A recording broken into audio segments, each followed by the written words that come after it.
Hi, this is Gary Wilson, and welcome to this week's uh, podcast, Real Estate Investing for Professional Men and Women. Welcome aboard, dentists, engineers, pilots, teachers, firemen, police, and all of you. And chances are some of you actually own a business. In fact, a lot of you already do. We can tell that. So welcome aboard. If you have not subscribed, please feel free to do so. This is now on 30 some odd channels, including of course Stitcher and iTunes and iHeartRadio, all the biggies. Um, and also, if you're interested in being a part of the community, or there's thousands of us out there now, all over the U.S. and Canada, and where this is not the no money down, smoke and mirrors, you don't have to have cash or credit kind of stuff. Yes, that stuff's possible. I've done it. This is more for people who just want good old fashioned meat and potatoes. You have skin in the game. You understand, you learn how to actually flip a home or buy a rental or get a rental managed. That's really what this was about. Okay, we got some great stories and great examples. We got one today. So in any case, so you can go to myinvestedservices.com, click on members area, and you may already be a member already, and if not, just click on the right button. And you can kind of test the water, so to speak, and see what this is all about. Communicate with everyone, network, do joint ventures, all kinds of possibilities. We're all alike, and we're all not alike either, too, by the way. But we have one thing in common: is just the way we go about our investing, and it's definitely a win-win for everyone. The community wins, we win, the renters win in the case of rentals. Everybody wins. That's when you know you have success. So, in any case, for today, we've got a great guest. David Evans is a friend of mine, and we worked together as a teacher-student relationship in the past, and I value his relationship, my relationship with David and his family. And I think you're going to enjoy this. So David, welcome aboard, brother. Thank you, Gary. It's really great to be here today. Thank you so much for having me on with you. You're welcome. Hey, would you mind just, obviously you're in the Atlanta area and you've lived other places. Would you mind painting a picture for everyone who is David Evans, and it'll provide some context, because then we can jump into some projects you've worked on or working on now, and might make a lot more sense, Okay, yeah, I'm happy to do it. Well, I guess as a man of faith, I would say that the number one answer to that question is that David Evans is a child of God. I'm a man of faith. However, it has been a circuitous route, and I would say it's been in many ways a professional route to faith. It started off with my education as a mechanical engineer, and then I got my master's in mechanical engineering and did biomedical engineering as a professional for well over 15 years, in addition to other engineering I practiced.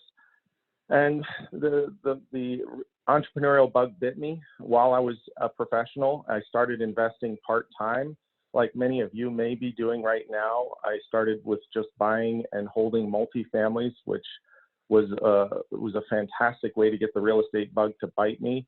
And that one happened by reading Rich Dad, Poor Dad. Robert Kiyosaki got me started in the game. I went out and bought my first 3-family, and my journey began. And as I moved on and progressed, I realized that the professional world and being in the company environment long term wasn't where I needed to end up. And I made the big leap. So I made the big leap out of the cubicles and the office environment and into walking on the dirt and looking at new properties and helping others as well. So I started off by actually moving countries. So I moved from the United States to the Philippines for a while, and I was doing some startup work there.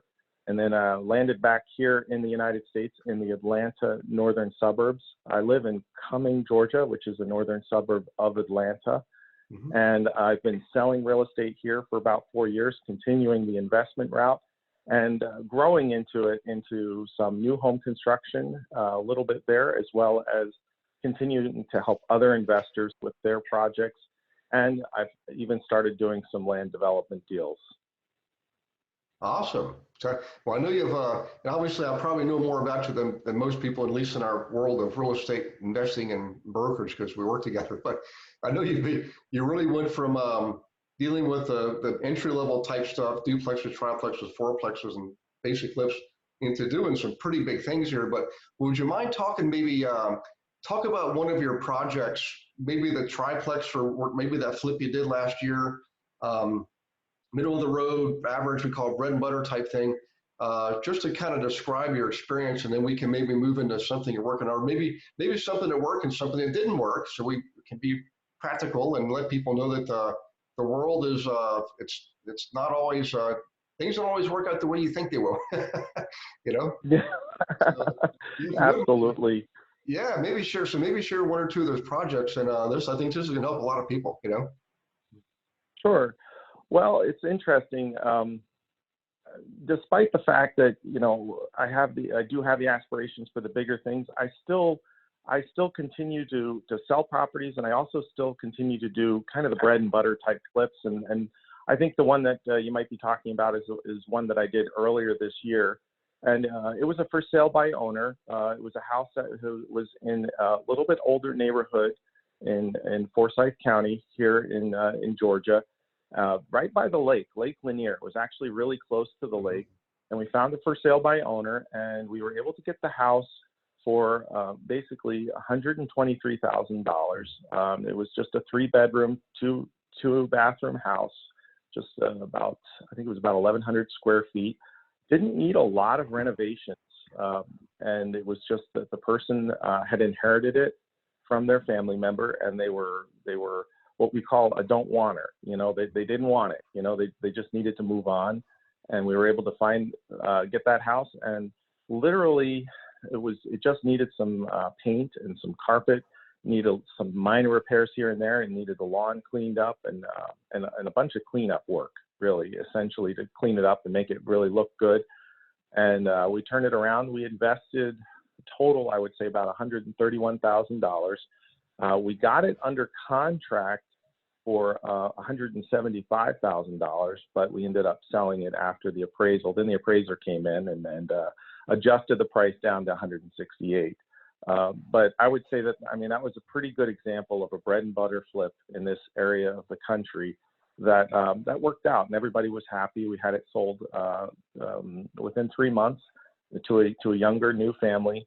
They just had a baby, and they were looking for their first home, and they were excited to get into it. And my father and I partnered on this one. We got it all fixed up and flipped and sold. And right at the 90-day mark, because it was an FHA loan, we got it closed and moved on to our next project. Wow. Well, it sounds like a real win-win. I mean, the person that's selling sounds like they did get no wanter, so they got what they wanted. The buyer with the young family got what they wanted, and of course, we call it prosperity through service. You served 2 others, and as a result, you prospered. So, yeah, that right. sounds pretty good. And it was a net somewhere around the $30,000 mark. And I know you probably had taxes to pay and all that stuff, but I mean, cost basis versus sales is roughly 30. Would you say? It was, our target was around 30, but then my father decided to have a heart for the folks that were that were buying it, and help them with their closing costs and some of their stuff. So, and so there was additional fees. We ended up making on that house $18,000 on that. Hey, when all was said and done, all expenses were taken out, we made $18,000. That's not a bad day's work. If you think about it, you've had 130 some odd into it. That's about a 15% return after that. That's pretty good. I know we always shoot for 20 or 30, then you have 10% carrying costs. So 20. So you were just two points below the 20, but the reality is, on a dollar for dollar basis, that's pretty darn good, Right. It was a 3-month turnaround, and not a 12-month or 6-month. So we actually we turned that. We would have actually had it sold quicker if we weren't waiting for the FHA deadline to hit. We actually would have had it sold in 60 days instead of 90. Yeah. Well, I know in my experience, Dave, once I really figured out that this is a business and I was going to treat it like a business, I would rather make, $18,000, $20,000 5 or 10 times a year than attempt to make $250 once a year. Because when I attempted to do that, it ended up taking 3 years. Yeah. Yeah, I've got those as well. I've got stories. That's right. And that's why I really like to I don't like to look only at the big deals and only look at doing big things. For me, I feel like continuing to sell real estate as a realtor, in addition to investing myself, while I'm looking at the bigger deals, is a better way to diversify my portfolio so I can just keep things chugging along in a good direction. Yeah. Well, if you wouldn't mind, is there one that sticks out in your mind you were thinking, boy, that was a real learning experience, and you know what not to do, kind of thing, just to help Oh, people. Yeah. I think I think you know the one, Garrett. Yeah. You know the one. Same year. Last year was an interesting year for me. Yeah, I had one. It was a big one. Kind of like, I guess you figure, Babe Ruth really swung for the fences, and he was the home run king, but he was also the strikeout king, as I recall. Yep. And when you swing for the fences, like I did with this deal, I probably wasn't as thinking as much about the potential for the strikeout as I was thinking about the home run. And so I swung for the fences with a new home construction in Atlanta. We have a luxury area called Buckhead, which is kind of the more high-end area of Atlanta. And I had a friend of mine who is also a realtor and a commercial real estate broker, and he approached me with an opportunity for a new home construction in that area. Now, I had no experience building new homes. My background was the multifamily buy and hold, bread and butter, doing small flips and medium flips. But this idea intrigued me, and it certainly fit the market profile in my mind, because Atlanta has been booming as far as the economy in general, and specifically this area of the country has been booming. And so I knew that there's just a lot of diversification of industry in the area. I knew there was a lot of demand. And I know Buckhead is an extremely desirable area. He found a lot. It's what in development terms, we call it a fill-in lot. It was just a lot that was available in an established neighborhood that had not been developed yet. Now, the lot next door was being developed as a new home construction. And what it was an old home that had a double lot, and they knocked down the old home and they were building a new home, and then they split the lot, and they were giving an opportunity to purchase the lot beside, which we purchased, which was a raw land lot, to build. Basically, we were targeting about a $1.5 to $1.7 million house in that area.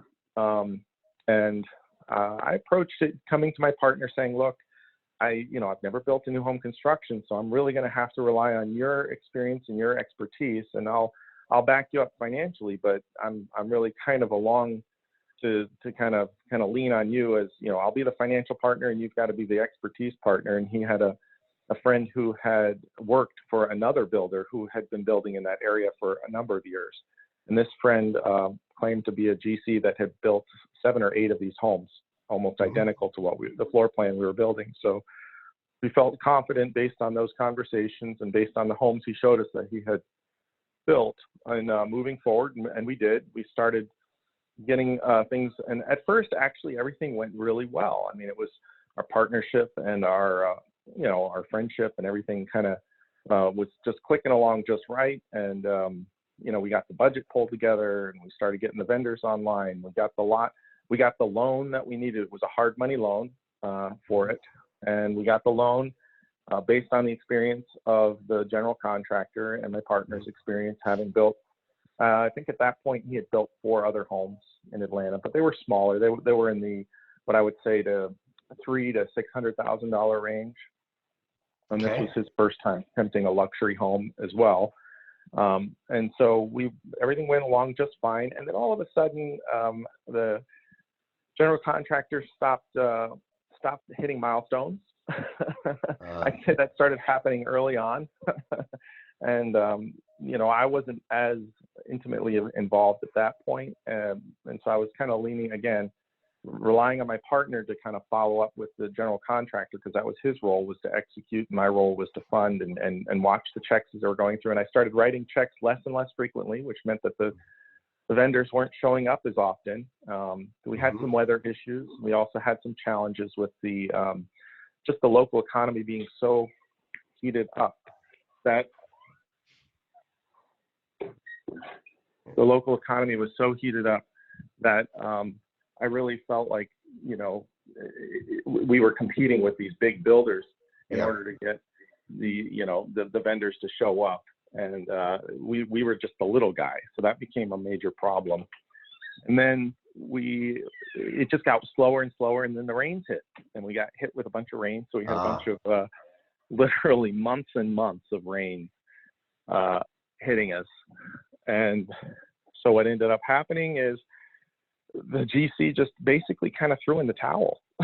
Oh boy. And I'm not exactly sure at what point he decided to check out, but he did. And it all kind of, the project kind of slid out of control from there. And once the GC checked out, my partner, he just didn't seem to have a backup plan. He didn't have a plan B or a plan C in line. So he basically didn't quite know how to manage the situation.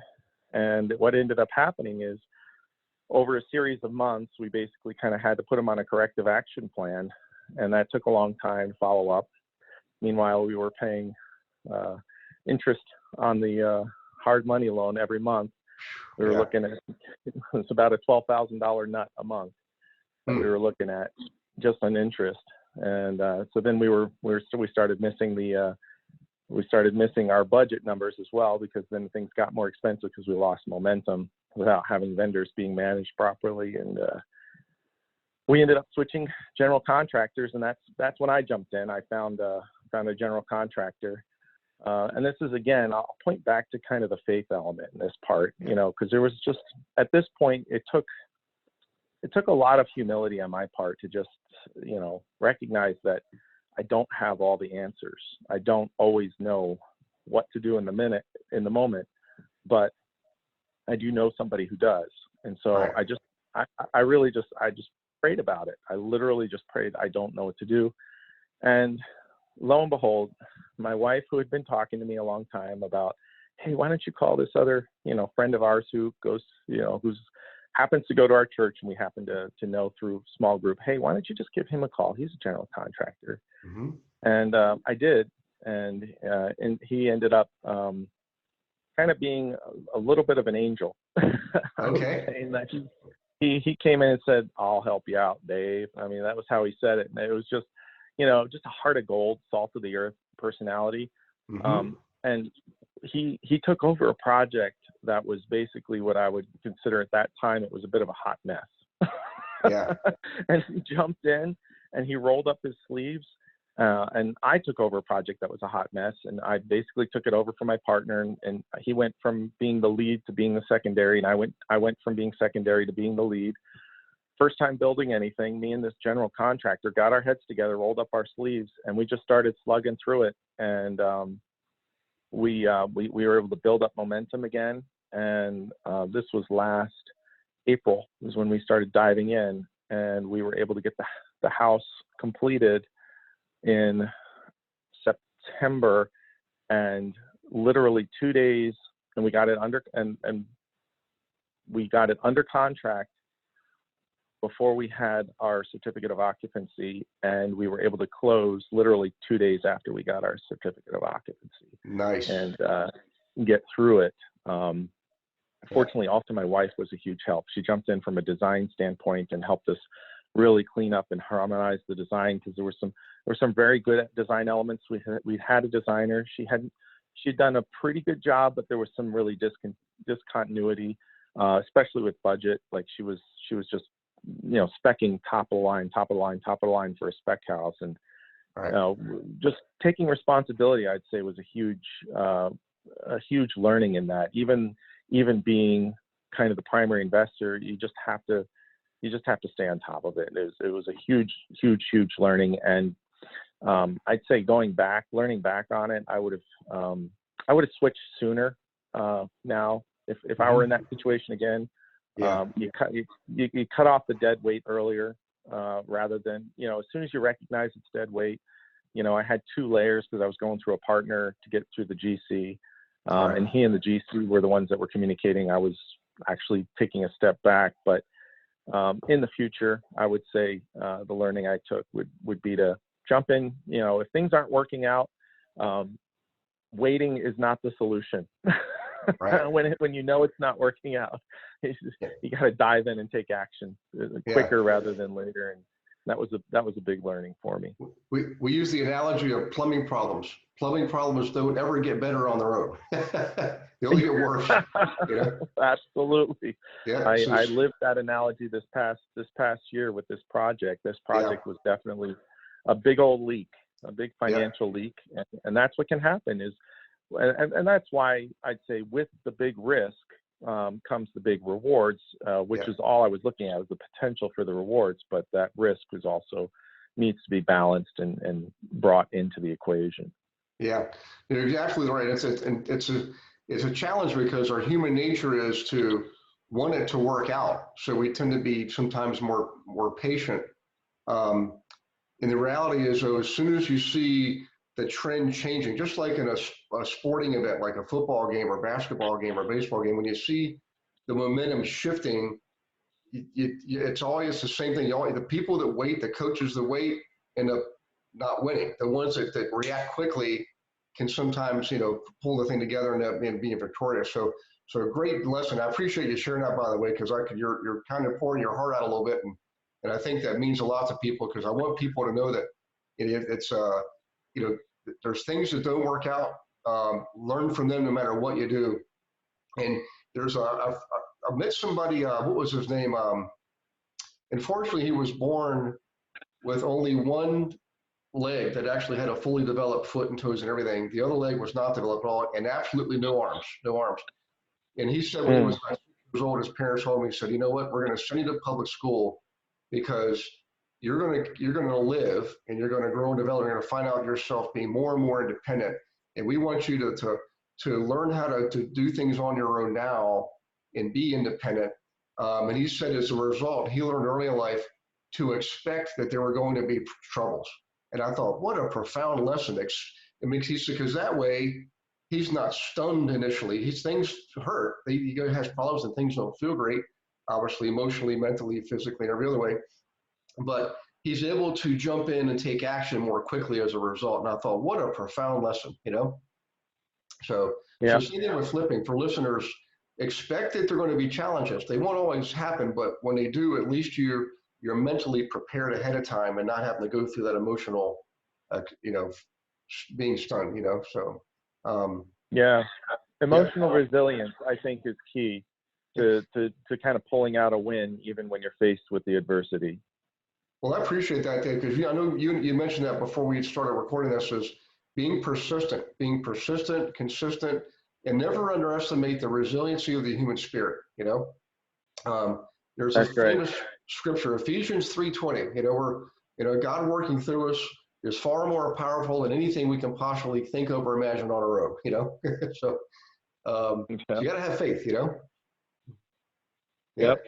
And that's many times throughout the process. That's about all that's all I had was my faith, because sometimes you can't see how it's going to work out, and you don't know.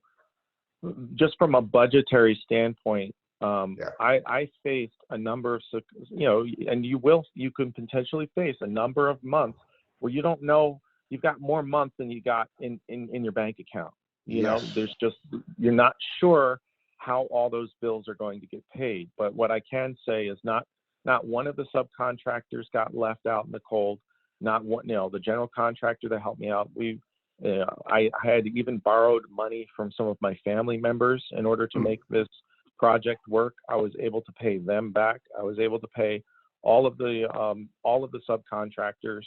And I took responsibility. I think the other thing that I think is important to note, and I believe it's important for my reputation is to maintain, at what point, what is most important? Is it making the money, or is it preserving a reputation and moving forward with integrity? Right. And I really felt like moving forward with integrity meant that rather than spreading the losses out amongst the people all around me, which I can understand how some people may rationalize, well, hey, it's a loss, we all got to share it. I chose the other route. I chose to absorb the losses and make sure that everybody who I encountered was paid, because I personally valued those relationships more than I Right. value any one deal. And that would be something that I would just kind of express, is that building a reputation and building those relationships, it's kind of like building the goose rather than just going for the egg, the one golden egg. You really want that Right. goose to grow. And I'd say that goose comes from those relationships and the reputation that you build. If I went back to that hard money lender today and said, hey, I need another loan, they would say, yes, sir, you can get one, I bet, because they got paid. Yeah. So, When you took personal responsibility for it. And at the end of the day, even if the world didn't know what you did when you took personal responsibility, the people involved knows, God knows. And the fact is the way you walk and carry yourself is going to reflect that, you know? right. And it takes faith to be able to do that. But I tell you, whenever in my life, I've just said, okay, just rely on faith. It always works out. Without fail. It's a hard thing to do. How do you define faith? It's a difficult thing to define. Guys, you just have to experience it. Just know it, trust. You'll realize, you'll have that understanding usually after the fact, because faith is, it's like you're going into something. Your confidence is in God and not in yourself. So That's right. And that's a hard thing to do, because we're so programmed to believe in ourselves and believe that our power that we have within ourselves is somehow going to pull us out. And at the end of the day, we have an entity up there that's rooting for us. We have a person out there who knows so much more than us, that really wants us to succeed in the true sense of success. When I say true success, it goes beyond, one thing that's important to know is, there's a spiritual element to what's going on in what we do here. Yes, we're dealing with money. Yes, we're dealing with physical buildings, and yes, we're dealing with physical land. But I would say the higher level spiritual elements, which are engaging our operations on a day-to-day basis, they need to be recognized. Whether you gyp that subcontractor in order to kind of get your bottom line a little bigger. Well, you've made an exchange. I've made an exchange if I were to do that in the spiritual realm. And so anyway, not to go off too far but I figure it warrants mentioning that I think there's more than one balance sheet that we're looking at. Absolutely. That's where it all starts. It's funny when you really allow yourself to recognize and develop, participate, and live fully in that vein. Our spiritual connection with God is everything else materially seems to work out. It's a hard thing to do, but it's just the truth, So, but I tell you what, let's end this up on a victorious note. When it comes to the material stuff. So I know you and your dad were working on a couple of big projects, one in your Gulf Shores, Alabama, one up in North Georgia. Would you mind talking about one of those, like the land deal? Because it's like, the funny thing is you got through that one, you started off the year great, had the learning experience, and now you're something else looks like it's working out for you, Yeah, it is actually. This was a deal in a city here in the Atlanta area in Holly Springs, and I actually partnered with another partner, a different partner, who had a good amount of experience doing land development. Now, this is a success story, and this is finding a partner who knows what he's doing. This time, however, although I was invested financially in this deal, I definitely was involved from the beginning physically. I was much more engaged in the process from the get-go. And what we did is we put 18 acres under contract, and this was a land development deal. It's a mixed-use deal in Holly Springs, Georgia, and it was multifamily. So we put 18 acres under contract, and we went through what we call the entitlement process, and that's where you basically go through the zoning process in order to make sure that everything is rezoned appropriately for your targeted use. And so what we call the highest and best use for this land was multifamily, and it was in the corridor that was in the plan, the city plan for multifamily use, and it was up to 16 units per acre. And we were able to find a partner So what we did for this property is actually a flip, kind of a combination of a flip as well as a buy and hold all at the same time, which I guess I would call it a hybrid deal. So we put all 18 acres under contract, and we got this. We found a partner, an apartment developer partner, who wanted to purchase the apartment portion of a mixed-use deal. So we ended up with about 15 acres on the back of it that were for apartments, and then we had 2 commercial out parcels remaining on the front. And so what we did is we maintained while the property was under contract. So we had to put our earnest money in. We also had to go through our due diligence. We had to, put out expenses for due diligence, which was pretty significant on a land deal like this. But we found a partner. We partnered with them. They went through the entitlement process with us, giving us floor plans, giving us elevations, supporting us in the meetings through the Planning and Zoning Commission, and everything was approved. And we ended up closing on that deal.